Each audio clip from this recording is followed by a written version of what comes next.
Hi, Shocky for Newcastle Fans TV. Now we've got an opposition fan on, Dan, Swansea City fan. He was on earlier on in the season and he's going to be previewing his team, Swansea City, how they're going to line up and just give you some brief idea of what to expect when we play Swansea City at St James's Park. Hi, I'm Dan and I've been asked to give my opinions on Swansea versus Newcastle, or rather Newcastle versus Swansea. So the reverse fixture wasn't what I thought it would be.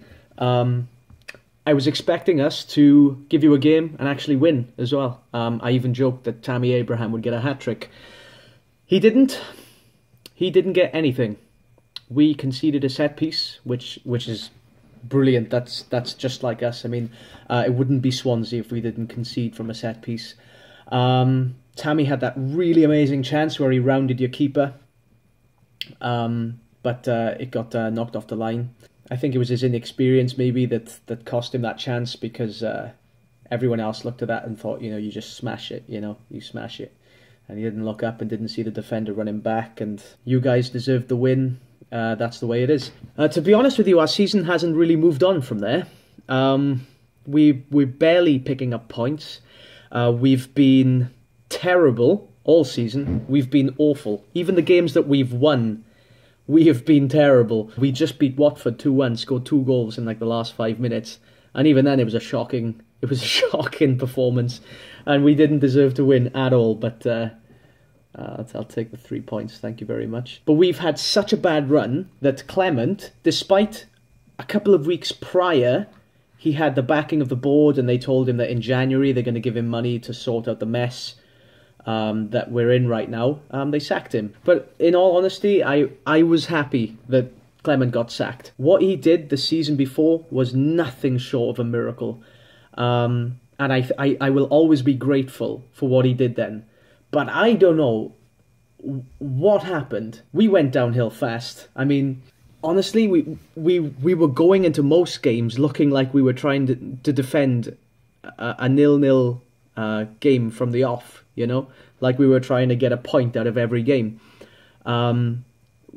Especially near the beginning, we were setting up 5 at the back. And even recently, I think we played Spurs at home and we went 5 at the back. And you think, gosh, when you're home against the big clubs, you've got to attack, you've got to move forward, you've got to push yourselves forward. But no, we set a 5 at the back. And not just that, but when we would go ahead in games, and that didn't happen very often, but when we did go ahead in games, there would be times where he would take off the striker and replace him with a defensive player, and then we would literally spend. And it didn't matter when we would score the goal. He would switch it up defensively then, and we would defend that 1-0 lead. And every time you're just thinking, dude, this is not working. Look, I get it, right? I get it. Protecting a lead is a good thing, right? You want to protect leads, but trying to protect leads with our players, yeah. Trying to defend a lead with our players, I think honestly H&M's PR team have a easier job at the moment. I mean, you saw, I'm sure a lot of you saw that video clip of Renato Sanchez when he passed the ball to the advertising board. That wasn't a mistake, right?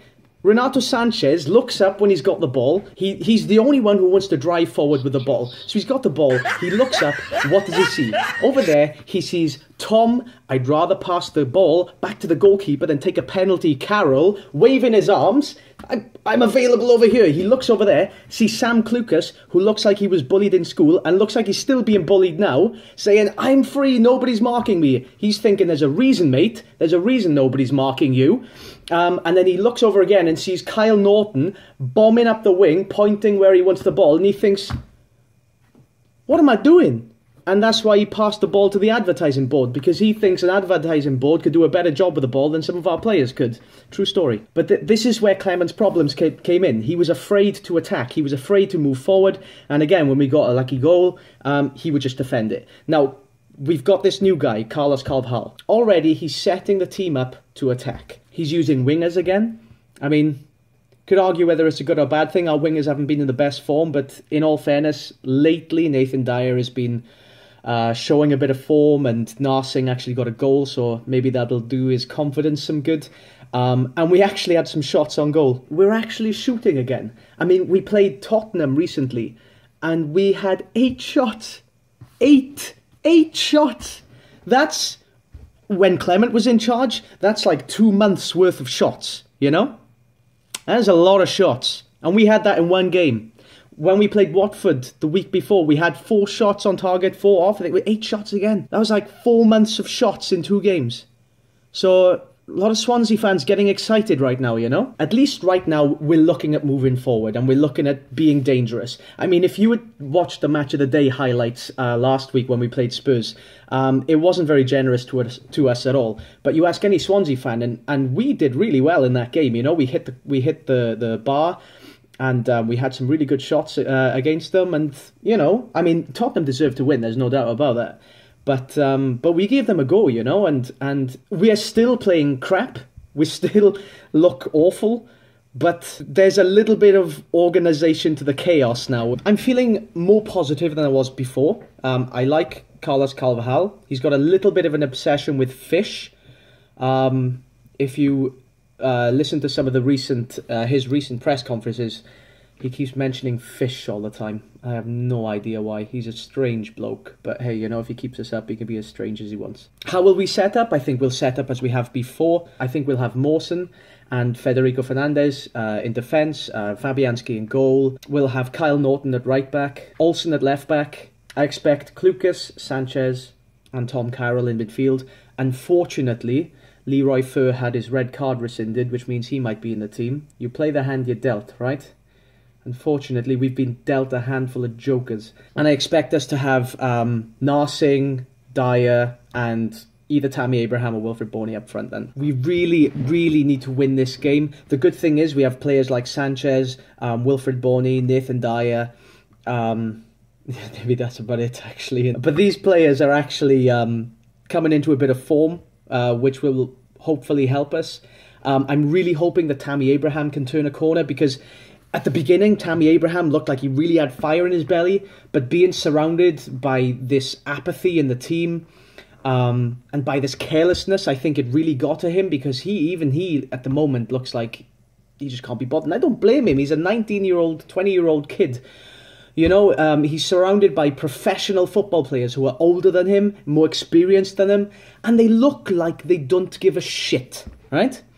They look like they don't give a shit. So why should he? Why should he? They're supposed to be role models for this guy, and he was the one leading them most of the time. Oh, Jesus. So hopefully now, though, with these players in form, and the fact that Carvajal is pushing our players up to attack, I mean, our fullbacks, Kyle Norton and Martin Olsen, are actually moving forward and trying to get in attacking areas and put the ball into attacking areas now, rather than before, where it looked like Clement had told them, don't go forward. So, to end on our manager's fish obsession, I would like to say that hopefully we cast aside all doubt. All our players are singing the same tuna. We can hook onto those 3 points, and then everybody will have a whale of a time. And the Swans fans won't need to be sad. N. Nemo.